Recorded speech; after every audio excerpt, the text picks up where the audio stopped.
اس سلسلہ اجتماعات کے اعتبار سے الوداعی تحفہ ہوگا۔ اب میں آغاز کر رہا ہوں۔ پہلی بات، اس سبب میں 3 باتیں مجھے کہنی ہیں۔ سب سے پہلی بات یہ کہ زندگی کی سب سے بڑی حقیقت موت ہے۔ ہم بھلائے رکھتے ہیں، اپنے ذہن سے اسے دور رکھتے ہیں، لیکن واقعہ یہ ہے کہ زندگی کی سب سے بڑی حقیقت موت ہے۔ خدا کے منکر پیدا ہوئے ہیں، لیکن موت کا انکار کرنے والا تو کوئی پیدا نہیں ہوا۔ اس لیے میں نے آیت آپ کو سنائی، کل نفس ذائقۃ الموت، ہر ذی نفس کو موت کا مزہ چکھنا ہے، ہر جاندار کو موت کا مزہ چکھنا ہے۔ ثم الینا ترجعون، پھر ہماری طرف لوٹا دیے جاؤ۔ تو زندگی کی سب سے اہم حقیقت موت، اور موت کے بعد رجوع اللہ، آخرت، یہ سب سے بڑی حقیقت ہے۔ ایک حقیقت سب مانتے ہیں، سب جانتے ہیں، دوسری حقیقت کے اوپر پردہ پڑا ہوا ہے۔ میں نے اس اعتبار سے نوٹ کیا، یہ الفاظ قرآن میں 3 مرتبہ ہے، کل نفس ذائقۃ الموت، ہر جاندار کو موت کا مزہ چکھنا ہے۔ انبیاء اس سے مستثنا نہیں رہے، رسول اس سے مستثنا نہیں رہے، اولیاء اللہ مستثنا نہیں رہے۔ وقتی طور پر استثناء حضرت عیسیٰ کا ہے کہ ابھی وہ زندہ ہیں، لیکن عیسیٰ یاتی علیہ الموت، حضور نے فرمایا عیسیٰ پر بھی موت آئے گی، جب دوبارہ آئیں گے زمین پر اتریں گے، پھر اس کے بعد ان پر موت وارد ہوگی، ان کی نماز جنازہ پڑھی جائے گی، انہیں دفن کیا جائے گا حضور کے پہلو میں، شادی بھی کریں گے، اولاد بھی ہوگی۔ باقی تو یہ ہے کہ کل نفس ذائقۃ الموت، سب کو موت کا مزہ چکھنا ہے۔ عیسیٰ بھی بالآخر اس سے مستثنا نہیں رہیں گے، بلکہ قرآن میں ایک جگہ کہا گیا ہے أَفَإِن مِتَّ فَهُمُ الْخَالِدُونَ، کیا ہے نبی، اگر آپ کا انتقال ہو گیا تو یہ کیا ہمیشہ رہیں گے؟ کون ہے دنیا میں جو ہمیشہ رہے؟ انتقال تو ہونا، آپ کا بھی ہونا ہے۔ إِنَّكَ مَيِّتٌ وَإِنَّهُمْ لَمَيِّتُونَ، یہ تو مختصر ترین الفاظ تھے۔ اس سے آگے بڑھیے، سورہ انبیاء میں فرمایا کل نفس ذائقۃ الموت وَنَبْلُوكُمْ بِالشَّرِّ وَالْخَيْرِ فِتْنَةً وَإِلَيْنَا تُرْجَعُونَ، ہر جاندار کو موت کا مزہ چکھنا ہے، اور اس سے پہلے پہلے ہم تمہیں آزماتے رہیں گے، خیر کے ذریعے بھی، بھلائی دے کر، صحت دے کر، دولت دے کر، اولاد دے کر، شہرت دے کر، اور برائی کے ذریعے سے بھی، تنگ دستی دے کر، بے عزتی دے کر، اہانت دے کر، ذلت دے کر، وَإِلَيْنَا تُرْجَعُونَ، اور پھر ہماری طرف لوٹائے جاؤ گے۔ یہ وہ دوسری حقیقت جو میں نے کہا کہ جس پر پردہ پڑا ہوا ہے، بہت بڑا پردہ ہے۔ لوگ یہی سمجھتے ہیں کہ یہی دنیا کی زندگی ہے۔ قرآن کہتا ہے إِنَّ الدَّارَ الْآخِرَةَ لَهِيَ الْحَيَوَانُ لَوْ كَانُوا يَعْلَمُونَ، یہ تو آخرت والی زندگی ہے جو اصل زندگی ہے، کاش کہ انہیں معلوم ہوتا۔ اس سے بھی زیادہ تفصیل سے یہ آل عمران میں آئی آیت، کل نفس ذائقۃ الموت وَإِنَّمَا تُوَفَّوْنَ أُجُورَكُمْ يَوْمَ الْقِيَامَةِ، ہر جاندار کو موت کا مزہ چکھنا ہے، اور پھر تمہیں پورا پورا تمہارا اجر اور بدلہ دے دیا جائے گا قیامت کے دن۔ فَمَنْ زُحْزِحَ عَنِ النَّارِ وَأُدْخِلَ الْجَنَّةَ فَقَدْ فَازَ، جو کوئی آگ سے بچا لیا گیا اور جنت میں داخل کر دیا گیا، وہ تو کامیاب ہو گیا۔ اللہم ربنا اجعلنا منہم، اللہم ربنا اجعلنا منہم، اللہم ربنا اجعلنا منہم۔ وما الحیات الدنیا الا متاع الغرور، اور دنیا کی زندگی تو سوائے دھوکے کے سامان کے اور کچھ نہیں ہے۔ دھوکہ کس معنی میں؟ یہ تمہیں اصل زندگی سے غافل کر دیتی ہے۔ تم کہیں سفر پر جا رہے تھے، تمہارا کہیں گھر تھا، تمہیں واپس آنا تھا، تم راستے ہی میں کسی دلچسپی میں ایسے مگن ہوئے کہ گھر بار سب بھول گئے۔ یہ تو تمہارا عارضی سا سفر تھا، تم نے اسی کو اپنی منزل بنا لیا، اپنا ٹھکانہ بنا لیا، تو دھوکہ دیا اس نے تمہیں۔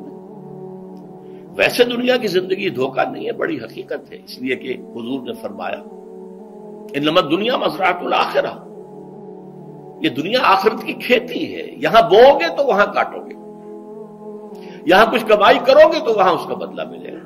اس اعتبار سے دنیا بہت بڑی حقیقت ہے، ایک ایک لمحہ بہت بڑی قیمتی شے ہے، لیکن اگر یہ دنیا تمہیں آخرت سے غافل کر دے تو اس سے بڑا دھوکے باز ہو کوئی نہیں۔ یہ اصل دجال ہے۔ میں نے تقریباً 60 برس کی عمر کو جب میں پہنچا تھا تو موت کا انتظار شروع کر دیا تھا۔ میرے قریبی احباب کو معلوم ہے، میں کہتا رہا، یہ بھی کہتا رہا کہ بھائی میں اپنے حصے کا کام کر چکا ہوں، جتنی صلاحیت اللہ نے دی تھی، جتنی بھی میرے اندر استعداد تھی، میں اس کو بھرپور طریقے پر استعمال کر چکا ہوں۔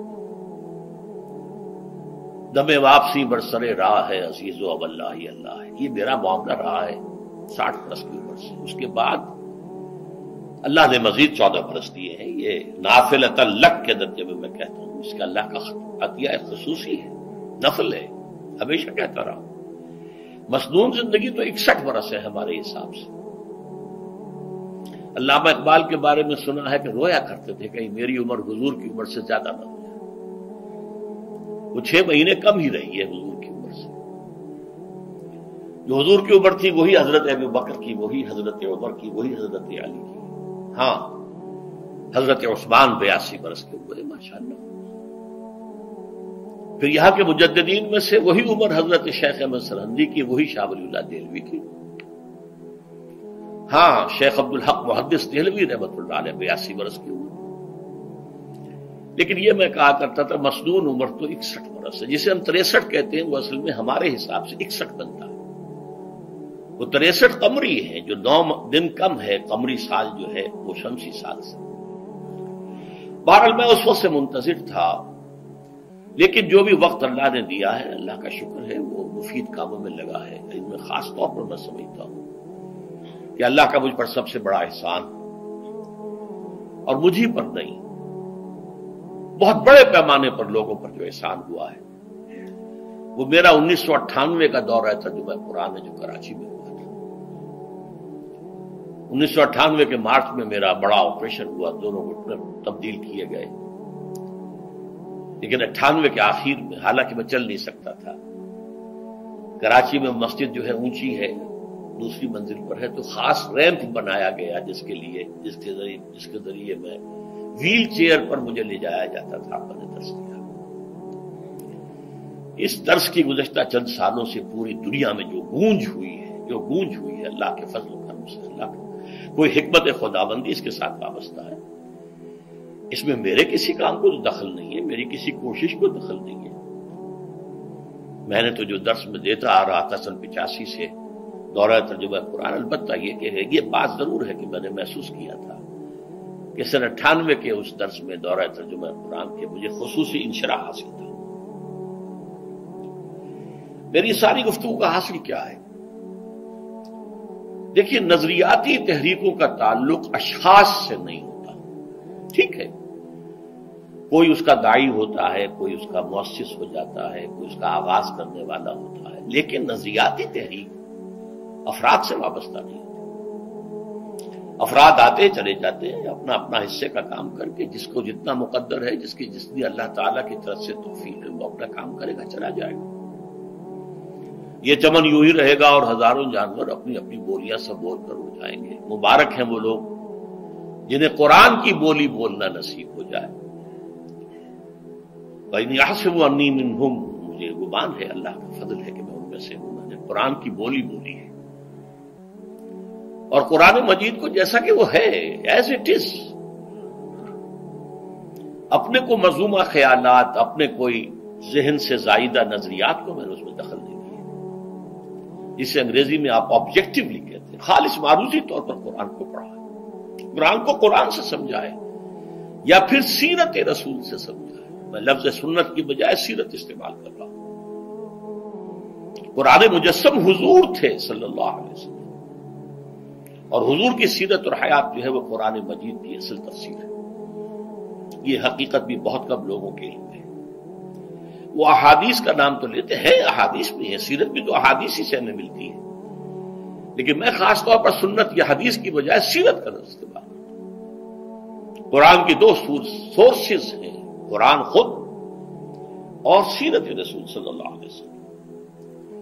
بہرحال انشاءاللہ العزیز یہ کام بڑھے گا، چلے گا، یہ میں ابھی بعد میں عرض کروں گا۔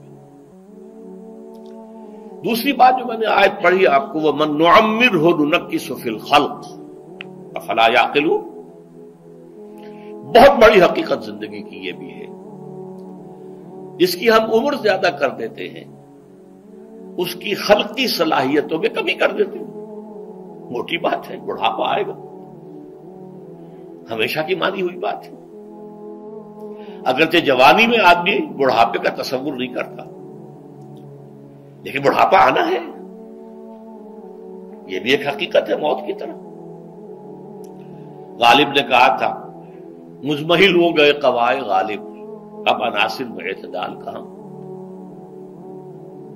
ایک صاحب نے مجھے شعر سنایا تھا، ابراہیم صاحب تھے ٹونک کے رہنے والے، ذوف پیری بڑھ گیا، جوش جوانی گھٹ گیا، اب عصا بنوائیے نخلے تمنا کاٹ کر۔ یہ تمنائیں جو ہیں طول العمر، انہیں کاٹو، اب گئی جوانی، امنگوں والا دور گیا، اور یہ جو تمناؤں کا پودا ہے اس میں سے لکڑی لے کر عصائے پیری بنوا لیجیے۔ اب بڑھاپے کے لیے ایک عصا درکار ہے۔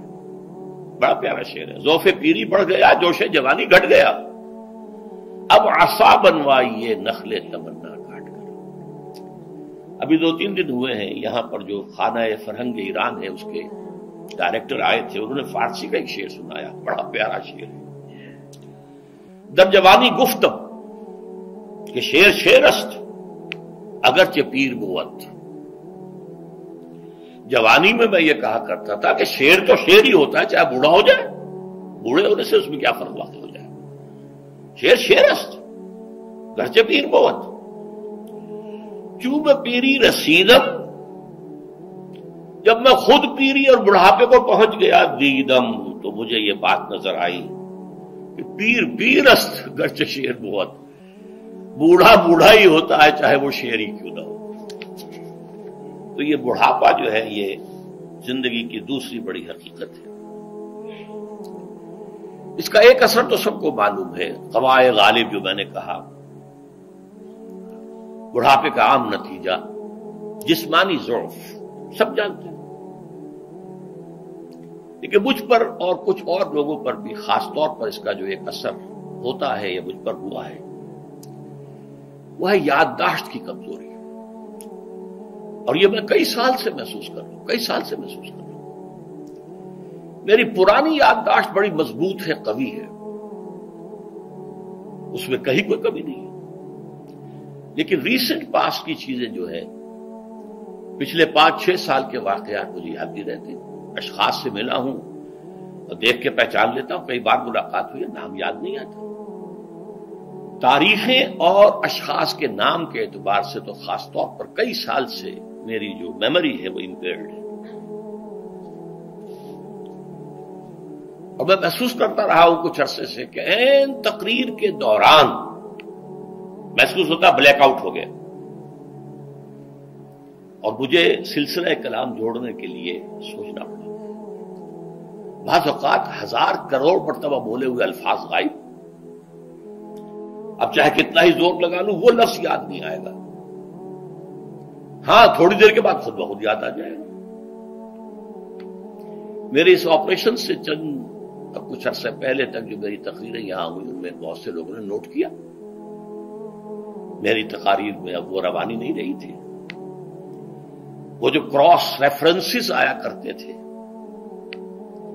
جس کی بنا پر ایک مولانا عبد الکریم پاریخ صاحب تھے ناگپور کے، انڈیا کے، مولانا علی میاں کے وہ خلفاء میں سے، انہوں نے تفسیر بھی لکھی ہے قرآن کی، وہ ایک مرتبہ لاہور آئے تھے تو مجھ سے بھی ملاقات ہوئی، میرا درس بھی سنا، پھر یہاں وہ ایک دینی ادارے میں گئے، وہاں میرے خلاف باتیں ہو رہی تھی، تو انہوں نے کہا بھائی اس شخص کی کیا بات کرتے ہو، اس کے سامنے تو معلوم ہوتا ہے کہ قرآن کھلا ہوا ہے، جہاں سے چاہے لے لے، پھول کھلے ہیں گلشن گلشن، لیکن اپنا اپنا دامن، تم کیا بات کر رہے ہو اس کے بارے میں؟ تو عبد الکریم پاریخ صاحب کی وہ جو تاثر تھا وہ صحیح تھا، کراس ریفرنسز کا آنا، القرآن یفسر بعضہ بعضا، اس میں بہت کمی آ گئی۔ بہرحال اس کے علاوہ تیسری چیز ہوتی ہے بڑھاپے میں ریزسٹنس کی کمی کی وجہ سے عوارض. بلڈ پریشر کا میں مریض ہوں اور کوئی 25 برس سے ہوں، شوگر کا میں مریض ہوں اور کوئی 5 برس سے ہوں. ایک خاص برس جو مجھ پر آیا ہے آج سے 4 سال پہلے، اس کی ایک تاریخ ہے. یہ جو امراض دماغی کے ماہرین ہیں یہ کہتے ہیں کہ ایک مرض ہے بائی پولر ڈپریشن. انسان میں کبھی تو انشراح ہوتا ہے، ایکٹیویٹی ہوتی ہے، سوچتا ہے اور ایکٹیو کرنے کے لیے، گفتگو کے لیے، بھاگ دوڑ کے لیے طبیعت میں آبادی ہوتی ہے. کبھی وہ بجھ سا جاتا ہے، کبھی وہ حرکت کرنے کو جی نہیں چاہتا، پڑا رہے کسی کونے میں، سو جائے. تو یہ بائی پولر معاملہ کہلاتا ہے، یہ ویو چلتی ہے. اچھا، یہ ہے ہر انسان میں، جسے ہم عام طور پر کہتے ہیں موڈ آف ہے بھائی میرا، مجھ سے باتیں کرو. تو یہ موڈ کا آف ہو جانا، آن ہو جانا، یہ عام آدمی میں بھی ہوتا ہے. لیکن جو اللہ کے کسی فضل و کرم سے زیادہ ذہین ہو، زیادہ حساس ہو، ان میں پھر یہ جو ویو ہے یہ زیادہ اونچائی زیادہ نیچائی، زیادہ اونچائی زیادہ نیچائی، اور اس کو پھر ہم کہتے ہیں مرض، بائی پولر. یہ ہمارا خاندانی مرض ہے. والد صاحب کا تھا، بڑے بھائی اظہار احمد صاحب کو ہوا، میری بڑی ہمشیرہ کو ہوا. عام طور پر اس کی عمر ہوتی تھی 3 تجربے مجھے ہیں. والد صاحب کو 13 برس میں نے اٹینڈ کیا ہے اس بیماری میں، سن 52 سے 65 تک جب کہ ان کا انتقال ہوا. تو یہ عام طور پر شروع ہوتا ہے 50 برس کے لگ بھگ. میری عمر جب 50 برس کے لگ بھگ ہوئی تو مجھے کئی مرتبہ محسوس ہوا کہ میری تقریر کے دوران سوئچ آف ہوتا. ایک مرتبہ سن 70 میں میری یادداشت کئی گھنٹوں کے لیے بالکل ضائع ہو گئی. اس کا میں نے تذکرہ کیا ہوا، میری کتاب ہے حساب کم و بیش. جو کیفیت مجھ پر گزری تھی، جس کرب کے عالم میں وہ چند گھنٹے مجھ پر گزرے تھے، میں انہیں الفاظ میں بیان نہیں کر سکتا. آدمی خراب ہے، نہ ابتدا کی خبر ہے، نہ انتہا معلوم، کچھ بھی نہیں. میں جب 50 برس کا ہوا اور یہ ایک مرتبہ مجھے جھٹکے لگے مسجد سمن آباد کے اندر، تو میں نے ڈاکٹر رشید چودھری صاحب سے، وہ میرے والد صاحب کے بھی معالج رہے تھے، میں نے ان سے کہا کہ یہ ڈینجر زون میں داخل ہو گیا ہوں. ان کا نہیں، آپ کو یہ نہیں ہوگا، اس لیے کہ آپ اللہ کے کتاب کی خدمت کر رہے ہیں. تو ان کی یہ بات پارشلی ٹروتھ نکلی کہ 70 برس کی عمر میں مجھ پر یہ 20 برس اللہ تعالیٰ نے مجھے اس میں ایک بونس دے دیا. 70 برس میں ظہور ہوا. اس کا ایکسائٹنگ کاز بنا ہے افغانستان میں جو حادثہ ہوا طالبان کے ساتھ. اتنا صدمہ مجھے تھا، ایک دم بیٹھ گیا. یہ چیز جو ہے ابھی کنٹینیو کر رہی ہے.